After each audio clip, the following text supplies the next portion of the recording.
The grip I fear has no hold on me. So where, oh death, where is your shout it out? No longer I who live. Now Jesus lives in me. For I was dead in sin, but I woke up to see the light.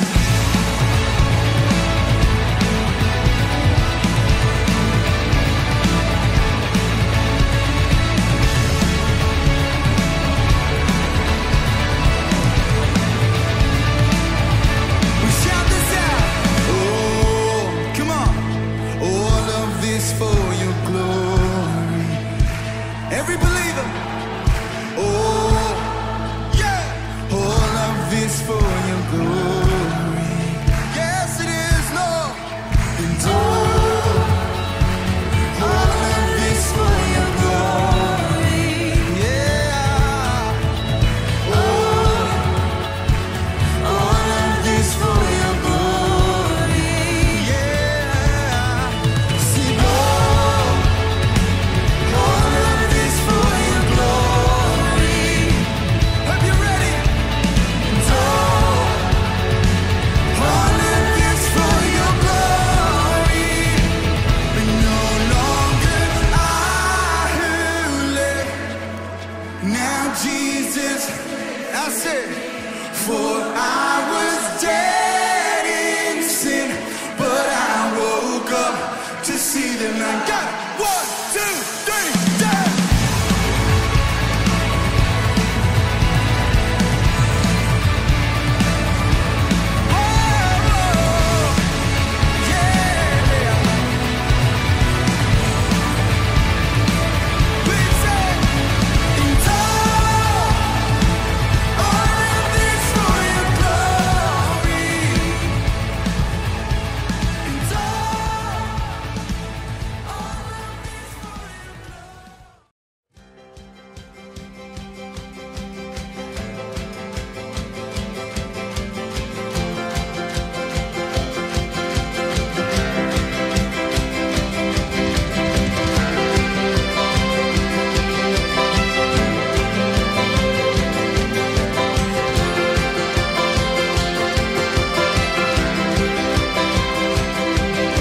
Tak terbayang kebesaran-Mu dan tak terbanding kekuatan-Mu, Tuhan.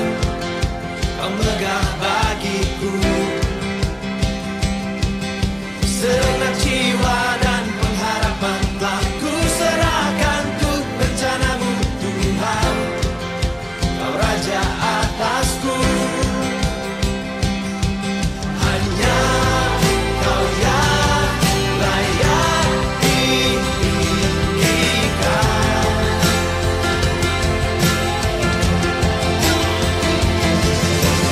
Ajaib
Selamat pagi Bapak Ibu Saudara.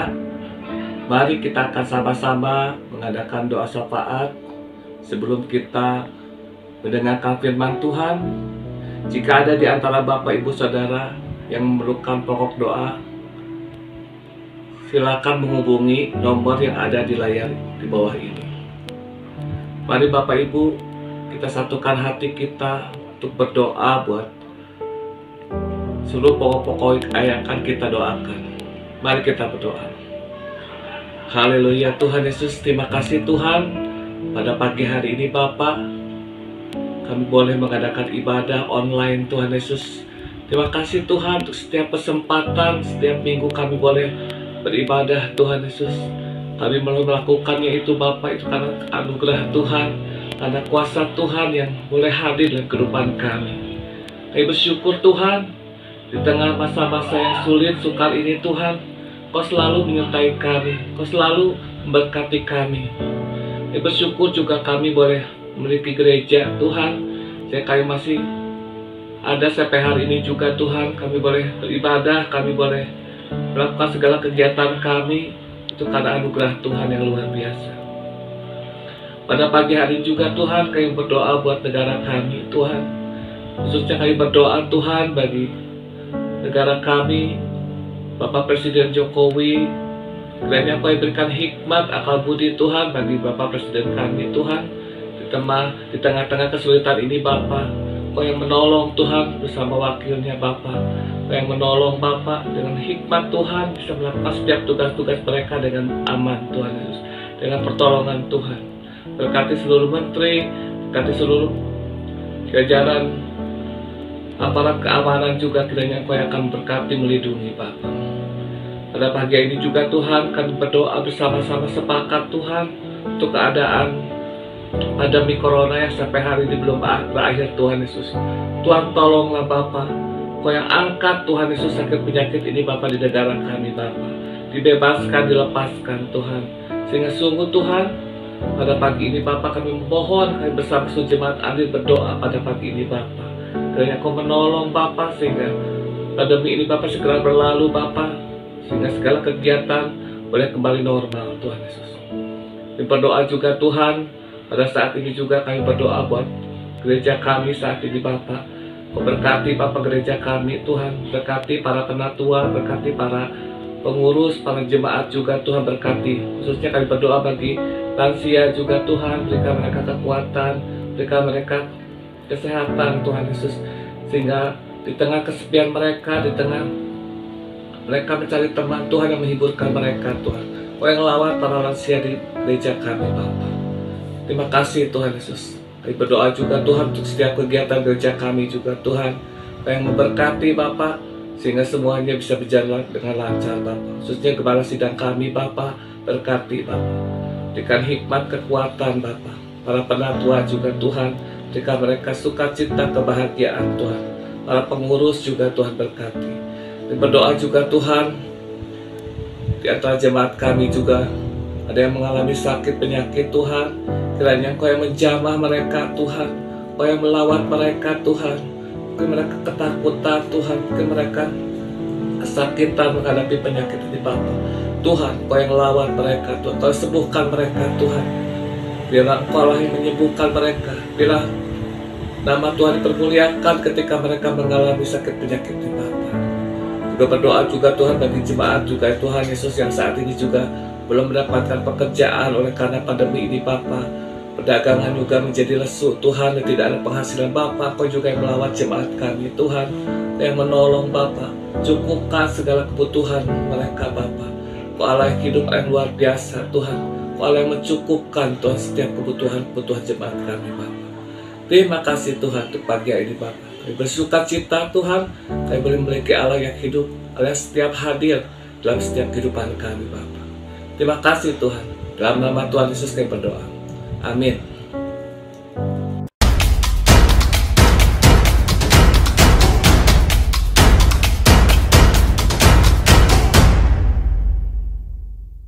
Syukur kepada Tuhan, karena hari ini adalah kenaikan Tuhan kita Yesus Kristus, di mana kita akan memperingati dan begitu banyak hal yang terjadi dalam kehidupan kita, dan kita percaya bahwa Dia selalu menyertai kita.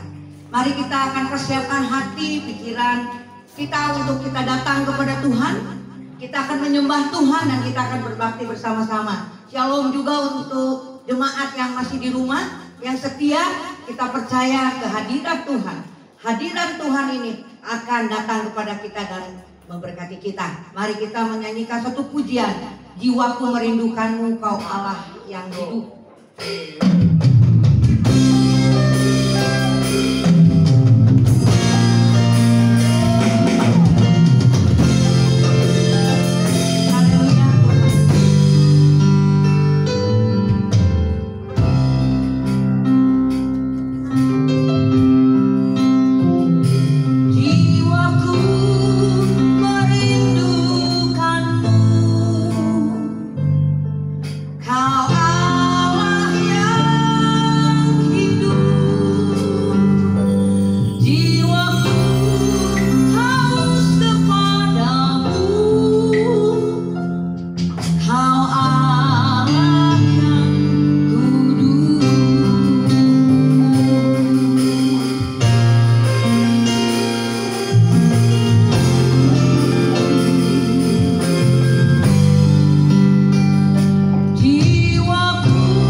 segala berkat Tuhan. Dan kami memperingati hari kebangkitan Tuhan atau kenaikan Tuhan.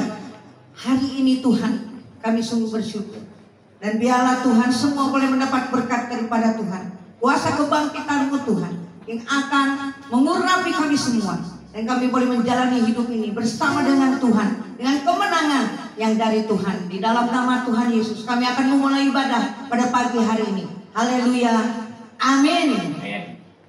Baik Bapak Ibu, kita akan bersukacita di dalam Tuhan bahwa Dia sudah lahir, mati dan bangkit, bahkan Dia naik ke surga untuk memberikan satu kekuatan yaitu Roh Kudus. Mari kita menyanyikan Dia lahir untuk kami dan Dia mati dan bangkit untuk kita semua. Amin. Amin. Oke, yo.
sudah bersukacita, bersukaria, menyembah Tuhan, tiba saatnya kita akan mendengarkan firman Tuhan yang akan disampaikan oleh hambanya. Mari kita persiapkan hati, pikiran kita, bahkan jiwa kita untuk menerima firman Tuhan. Apapun yang terjadi dalam hidup ini, kita tidak perlu meragukan kasih Tuhan. dan penyertaan Tuhan yang tidak pernah berhenti. Amin. Kita persiapkan hati kita, nyanyikan lagu bahwa janji Tuhan itu luar biasa.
Shalom Bapak Ibu Jemaat yang dikasihi Tuhan, apa kabarnya hari ini? Luar biasa tentunya.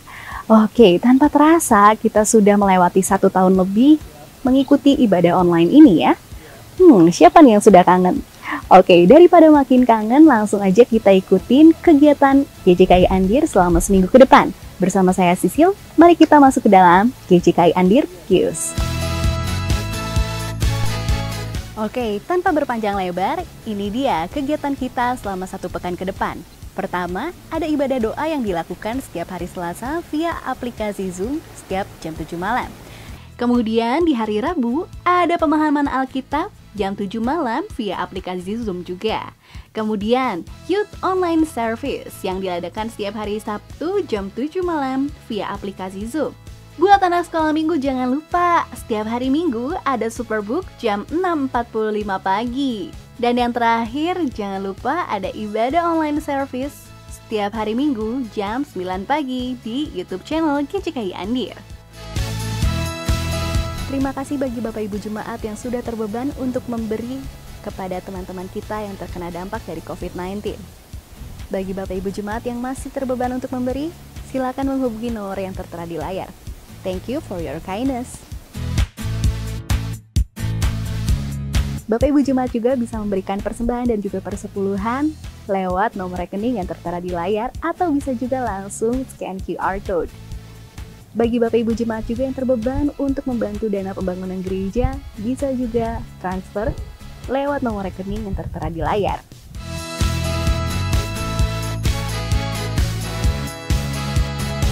Meskipun vaksin sudah ditemukan, jangan lupa tetap patuhi protokol kesehatan, yaitu 5M, menjaga jarak, memakai masker, mencuci tangan, mengurangi mobilitas, dan menghindari kerumunan. Oke, dan yang paling penting adalah tetap menjaga pikiran agar tetap positif. Oke, sekian video dari Sisil, dan selamat melanjutkan ibadahnya. Have a nice weekend, and God bless you. Bye-bye.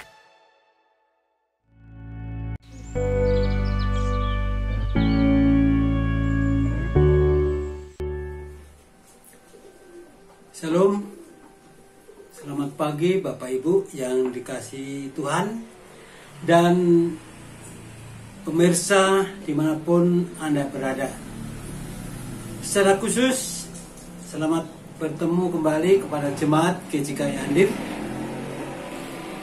yang ada di Bandung dalam ibadah kita pada pagi hari ini.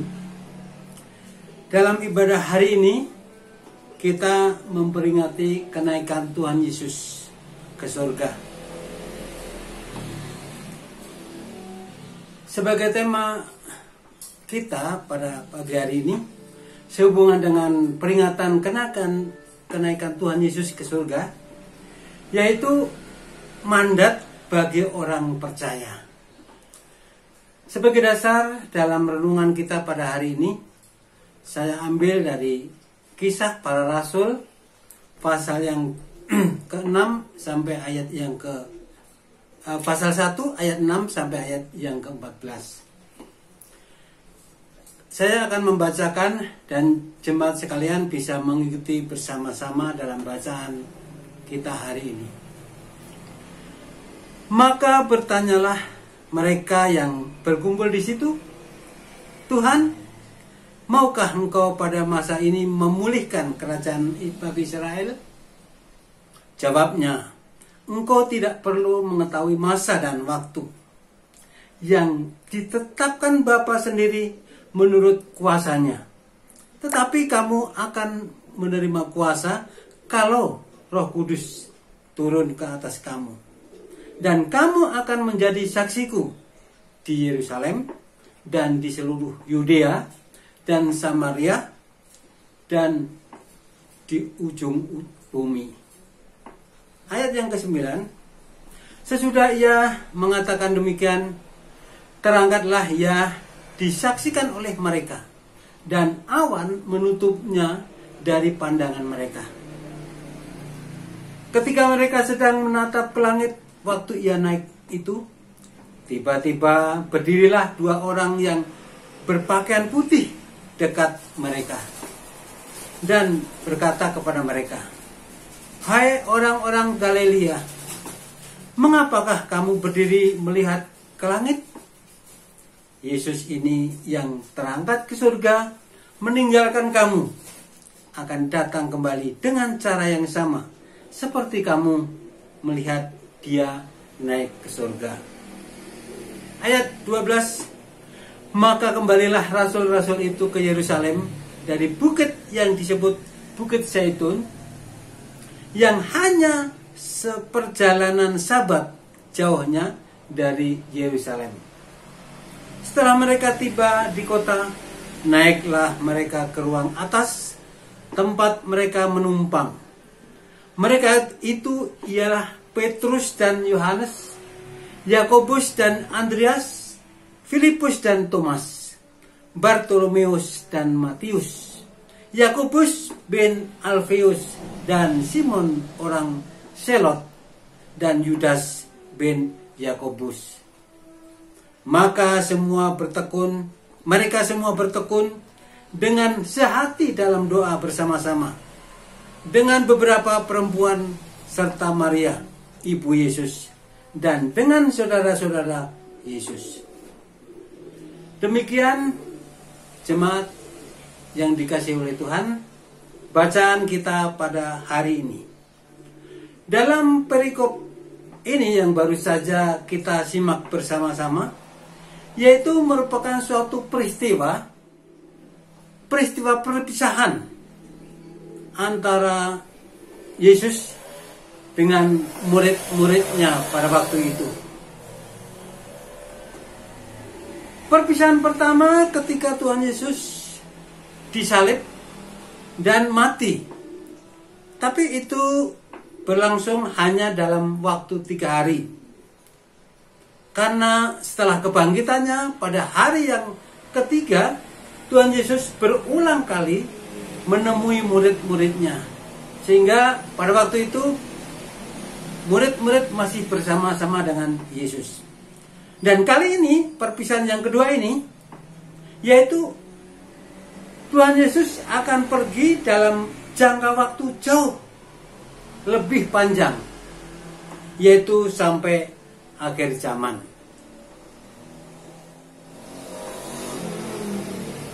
Sebelum Tuhan Yesus meninggalkan mereka, ada pesan penting yang disampaikan oleh Yesus kepada murid-muridnya. Yang pertama, para murid agar menyelaraskan visi Kristus.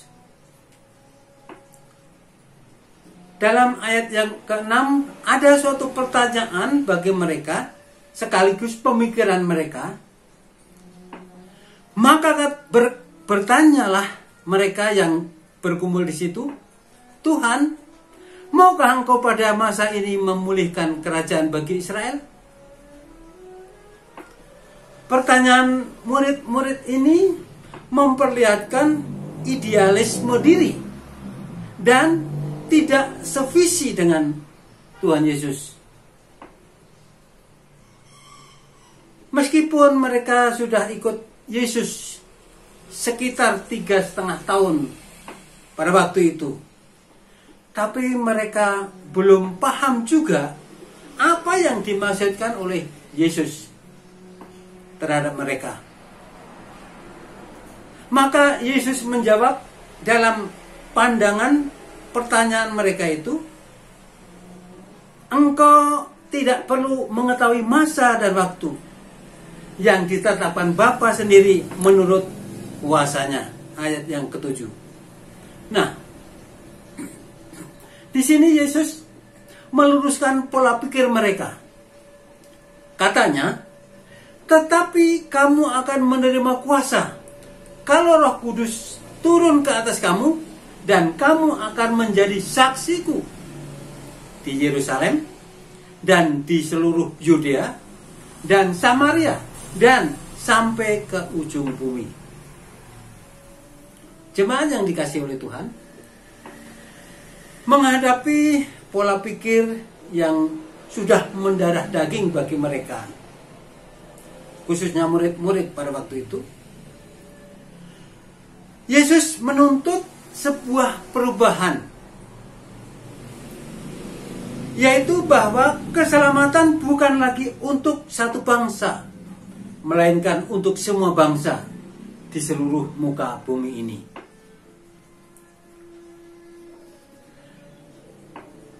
Tentang hal itu, Yesus berbicara mengenai siapa sih yang harus melakukan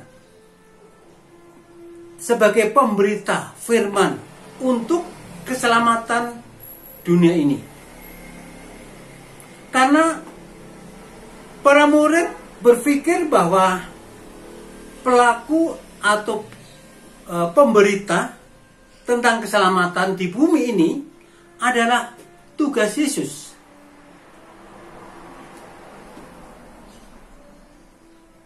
Pada waktu itu para murid ingat dan sudah mengalami bahwa peristiwa kebangkitan Tuhan Yesus membuat murid-murid berpikir dan berharap bahwa Tuhan Yesus akan terus bersama-sama mereka di bumi ini untuk bekerja dan melayani.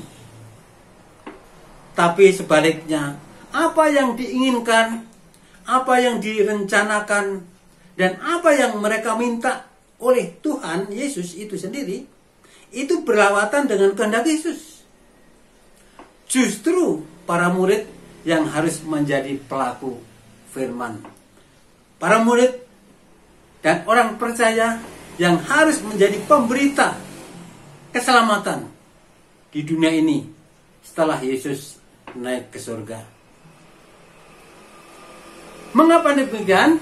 Karena tongkat estafet telah beralih dari Tuhan Yesus kepada murid-muridnya, termasuk kepada kita semua. Maka Yesus katakan, kamu akan menjadi saksiku, kata Yesus. Itu dalam ayat yang ke-8. Artinya, bukan lagi Yesus yang mengabarkan Injil, melainkan setiap murid yang harus mengabarkan Injil dengan cara, yaitu menjadi saksi Kristus. Termasuk kita, orang yang percaya pada hari ini. Menjadi saksi mencakup dua hal, yaitu dalam perkataan dan perbuatan. Kita harus memperkatakan tentang keselamatan di dalam Yesus, dan tindakan yang nyata kita harus lakukan sesuai dengan firman Tuhan. Karena pemberita itu, apa yang kita sampaikan harus sesuai dengan perbuatan kita, sehingga berita yang kita sampaikan itu bisa diterima oleh orang, karena tindakan kita dan perkataan kita itu satu.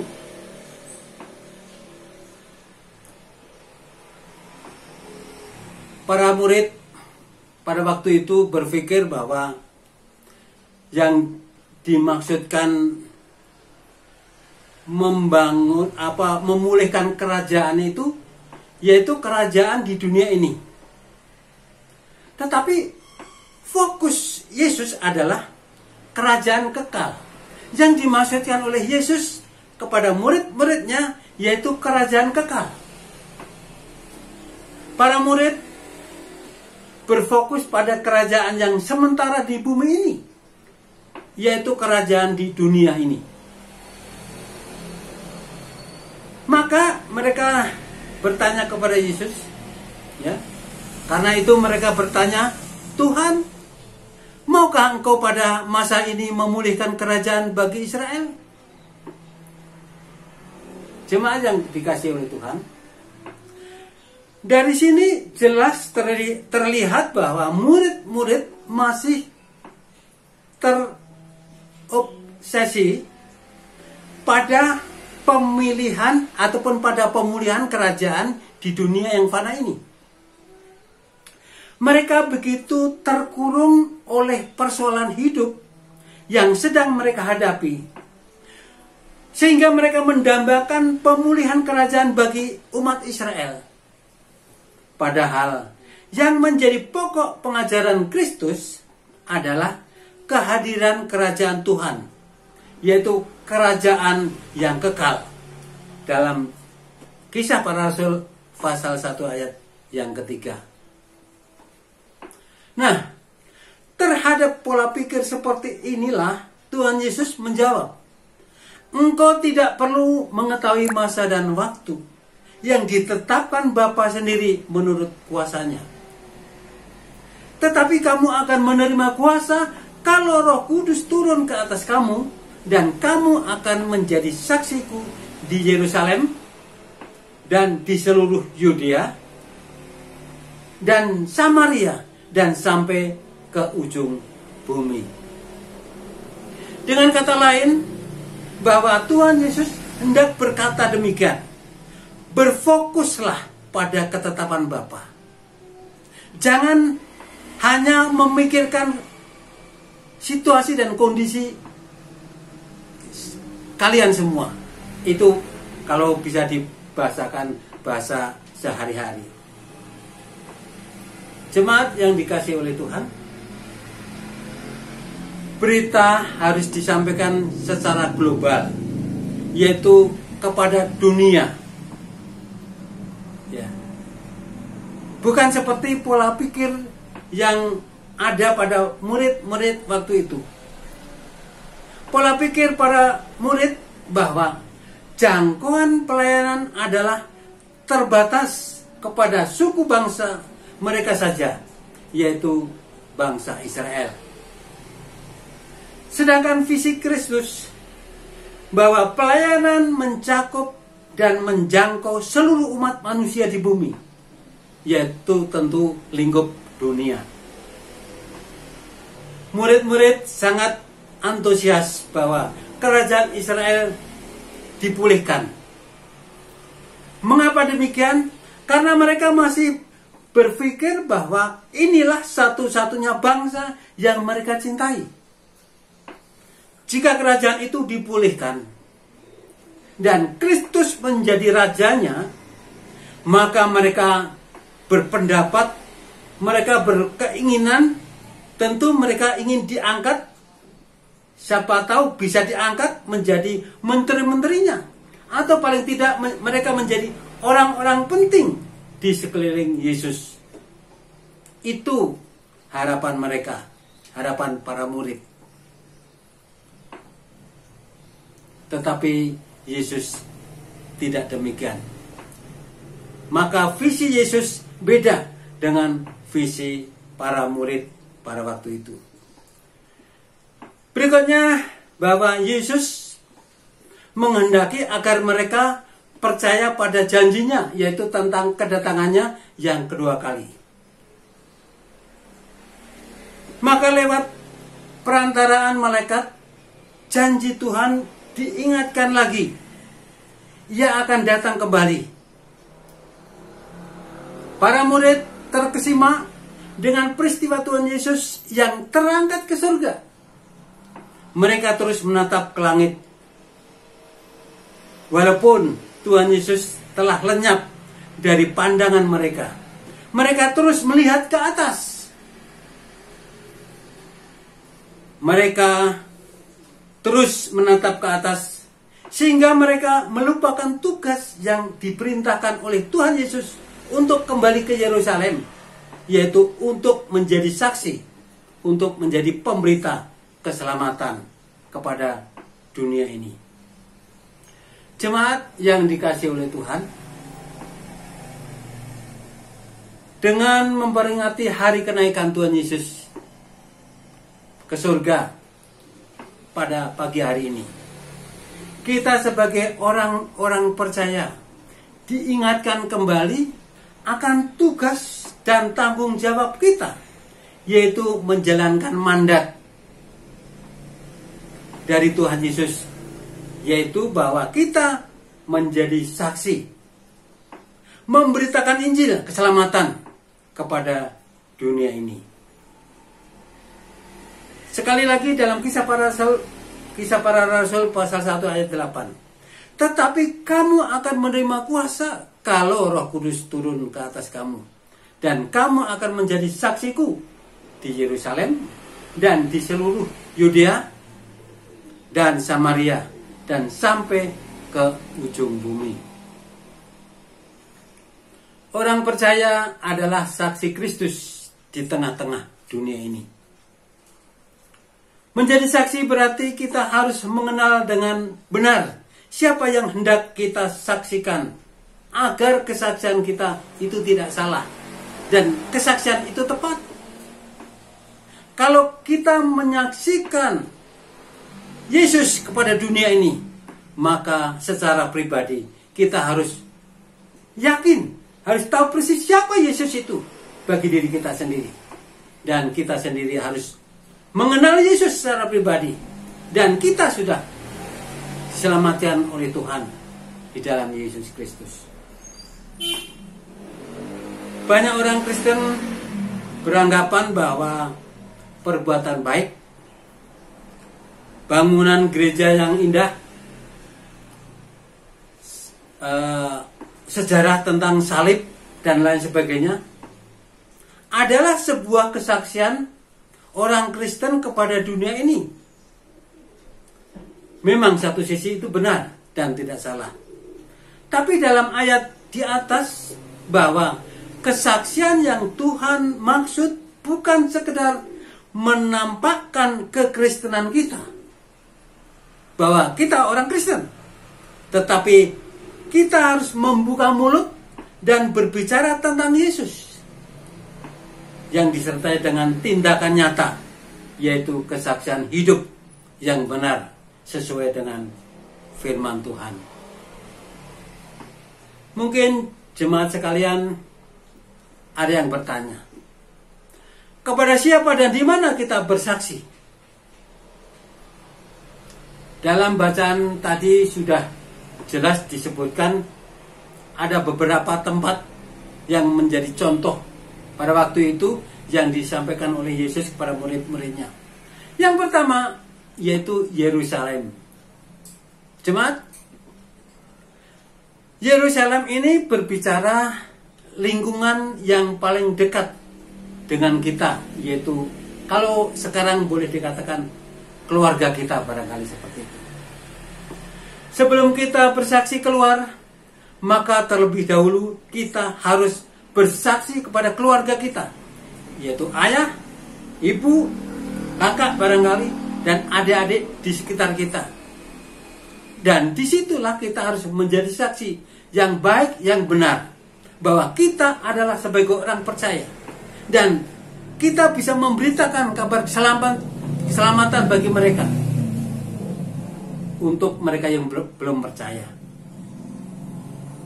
Kemudian kita bersaksi dalam lingkup yang lebih luas lagi, yaitu seluruh Yudea.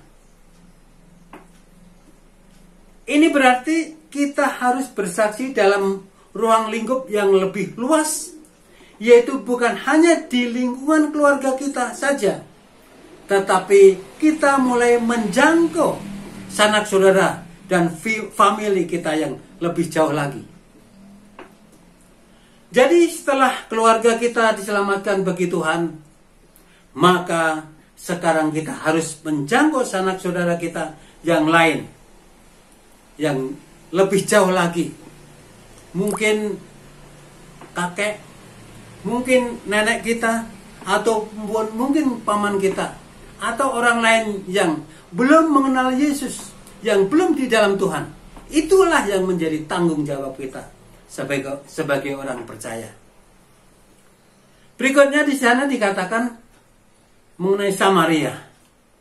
Kita harus bersaksi kepada Samaria.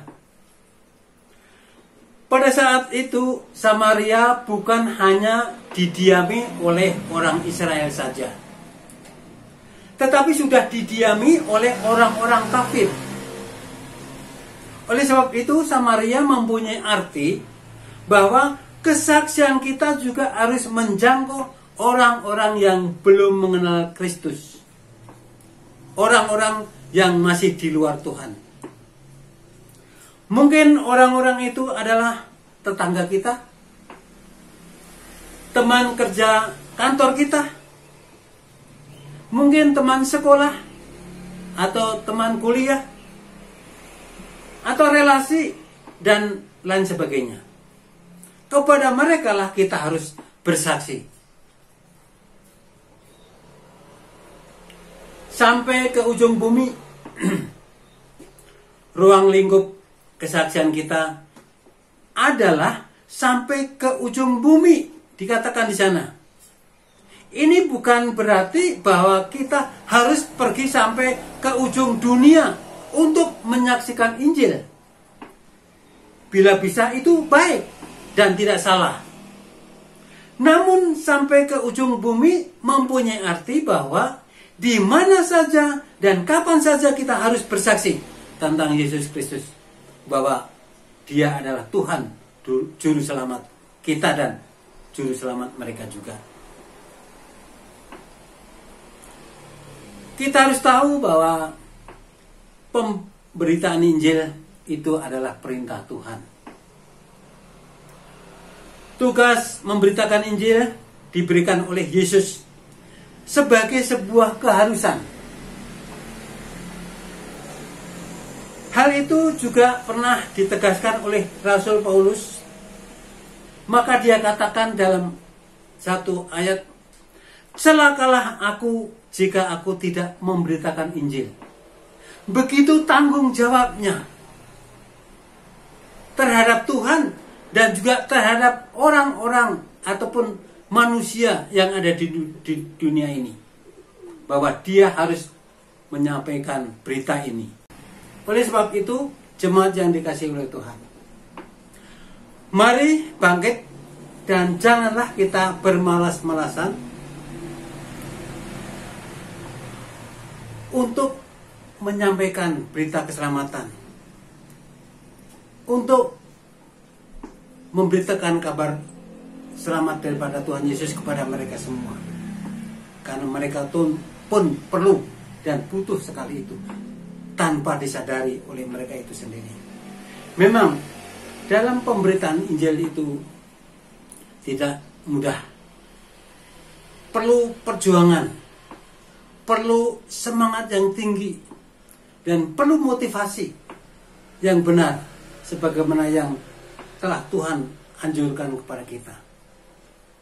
Karena memberitakan Injil adalah pekerjaan termulia, dan Bapa di surga sukacita mendengarkan hal itu. Barangkali jemaat bertanya-tanya ataupun tanda tanya, dalam kondisi atau situasi dan seperti sekarang ini, masih mungkinkah kita bisa memberitakan Injil, bisa memberitakan keselamatan bagi orang-orang, terutama yang ada di sekitar kita? Jemaat, dalam masa pandemi ini pun kita masih bisa mengabarkan Injil juga. Secara pribadi kita masih bisa bertemu dengan orang lain. Tentu tetap dengan melakukan protokol kesehatan. Ya, kalau kita semua sekarang ya 5M itu harus kita lakukan. Baik dalam memberitakan Injil ataupun ketemu kepada orang lain, pun itu kita harus mempunyai protokol kesehatan. Ya. Kita bisa mengabarkan Injil, kita bisa memberitakan Injil kepada orang lain,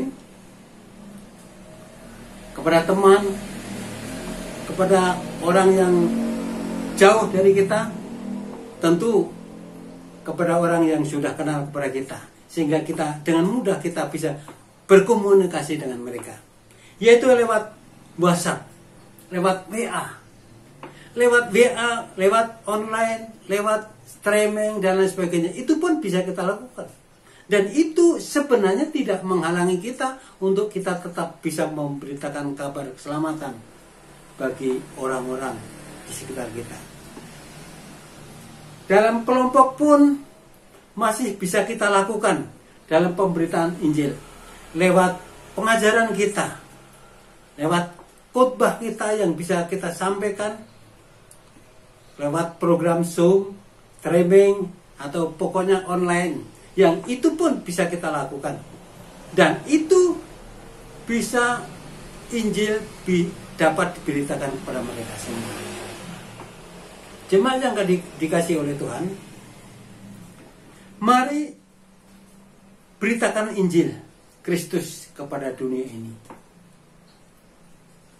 Dengan kuasa Roh Kudus kita dimampukan untuk menjadi berkat bagi sesama kita, baik yang dari dekat maupun kepada mereka yang jauh daripada kita. Ketika orang-orang di sekitar kita, mulai dari yang terdekat sampai yang terjauh, bersedia hidup dalam pertobatan dan pengampunan, maka pada saat itu terwujudlah apa yang Tuhan Yesus mau, apa yang Tuhan Yesus kehendaki bagi kita manusia di dunia ini. Kalau kita ingat kembali bahwa tujuan utama dari kenaikan Tuhan Yesus ke surga adalah memampukan para murid untuk menerima kuasa Roh Kudus, sehingga mereka bisa bersaksi, sehingga mereka bisa memberitakan kabar keselamatan itu kepada dunia di mana mereka berada, sehingga mereka mampu mewujudkan kehadiran kerajaan Tuhan dalam kehidupan mereka sehari-hari secara nyata, yaitu kehadiran Tuhan dalam kekekalan, bukan seperti apa yang para murid idam-idamkan, yaitu hanya kerajaan di dunia ini saja, tetapi kerajaan kekal. Itu yang diharapkan oleh Tuhan, yang bisa dialami oleh murid-murid pada waktu itu. Itulah pesan Tuhan Yesus lewat peringatan hari kenaikan Tuhan Yesus ke surga. Kiranya visi Tuhan Yesus bisa dilakukan oleh para murid pada waktu itu, dan juga terutama kepada kita yang hidup sekarang ini, dimana kita sebagai orang percaya mempunyai suatu tanggung jawab untuk jiwa-jiwa kita bawa kepada Tuhan. Kiranya Tuhan memberkati kita semua. Amin. Shalom Bapak Ibu, mari kita akan memulai untuk perjamuan kudus pada pagi hari ini. Mari kita akan mempersiapkan. Bapak Ibu boleh mengambil roti dan cawan. Silakan untuk mengambil roti dan cawan. Dan kita akan memulai perjamuan kudus pada pagi hari ini. Sebelumnya mari kita akan berdoa. Terima kasih Bapa, terima kasih Tuhan Yesus, terima kasih Engkau Roh Kudus karena kehadiran Tuhan di muka bumi ini. Selain Engkau mengajar kepada kami Tuhan tentang kebenaran, tetapi Engkau juga memberikan nyawa-Mu buat kami. Engkau membenarkan kami, menebus segala dosa dan kesalahan kami. Dan kami boleh diperdamaikan dengan Bapa melalui pengorbanan-Mu di atas kayu salib. Tetapi Engkau juga bangkit pada hari yang ketiga, menandakan bahwa ada kehidupan sesudah kematian. Dan oleh karena itu kami boleh bersuka cita Tuhan ketika kami memegang roti dan cawan ini. Kami boleh diperingatkan kembali akan kasih cinta-Mu yang luar biasa bagi kami, sehingga kami menjadi sesuatu yang berarti. Bahkan kami menjadi bangsa yang terpilih, menjadi imamat yang rajani, menjadi bangsa yang kudus, dan menjadi umat kepunyaan Tuhan, untuk kami memberitakan perbuatan yang besar dari Tuhan yang telah memindahkan kami dari gelap kepada terang-Nya yang ajaib. Terima kasih Tuhan. Biarlah Tuhan juga yang senantiasa ada di dalam setiap kehidupan kami, untuk mewarnai setiap kehidupan kami, untuk kami boleh memuliakan Engkau. Terpujilah nama Tuhan. Haleluya. Amin. Seperti firman Tuhan katakan, sebab apa yang telah kuteruskan kepadamu telah aku terima dari Tuhan, yaitu bahwa Tuhan Yesus pada malam waktu Ia diserahkan mengambil roti. Mari kita akan mengambil roti. Kita akan pegang roti ini dan kita angkat roti ini, yang adalah lambang daripada tubuh Tuhan Yesus yang sudah tercabik-cabik oleh karena dosa dan kesalahan kita. Dan sesudah itu Ia mengucap syukur atasnya, Ia memecah-mecahkannya dan berkata, inilah tubuhku yang diserahkan bagi kamu, perbuatlah ini menjadi peringatan akan aku. Mari kita makan.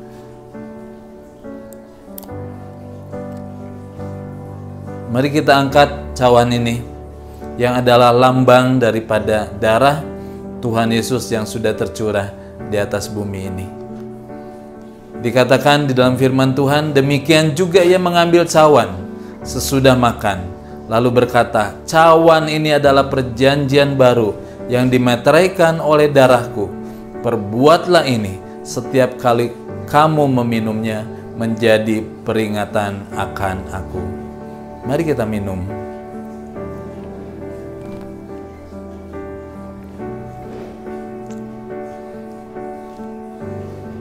Alkitab berkata, sebab setiap kali kamu makan roti ini dan minum cawan ini, kamu memberitakan kematian Tuhan sampai Ia datang. Kiranya Tuhan memberkati kita semuanya, dan Tuhan yang senantiasa berserta dengan kita semuanya. Haleluya. Amin. Selamat pagi Bapak Ibu. Shalom buat kita semuanya. Bapak Ibu mendapatkan berkat hari ini? luar biasa. Kiranya Tuhan akan memberkati kita semuanya. Mari kita berdoa menutup seluruh rangkaian ibadah kita pada pagi hari ini. Terima kasih Tuhan, kami bersyukur karena pemeliharaan, kekuatan, dan pertolongan daripada Tuhan. Kami boleh menikmati penyertaan-Mu yang luar biasa. Terima kasih buat hamba-Mu yang sudah menyampaikan kebenaran firman Tuhan. Kiranya Tuhan memberkati dengan limpah seluruh pekerjaan dan pelayanan dan keluarganya. Terima kasih kepada Engkau Tuhan, sehingga nama Tuhan dipermuliakan, ditinggikan. Kami menyerahkan seluruh pekerjaan kami, seluruh keluarga kami, seluruh pelayanan kami Tuhan kepada Engkau Bapa, supaya nama Tuhan dipermuliakan, ditinggikan di dalam setiap kehidupan kami. Terpujilah nama-Mu Bapa. Terima kasih Tuhan Yesus, terima kasih Engkau Roh Kudus. Haleluya. Mari arahkan seluruh pandangan-Mu kepada Tuhan yang memiliki seluruh kehidupan ini. Kiranya damai sejahtera Allah Bapa, Tuhan Yesus dan Roh Kudus akan menyertai engkau hari ini dan sampai selama-lamanya. Tuhan Yesus memberkati.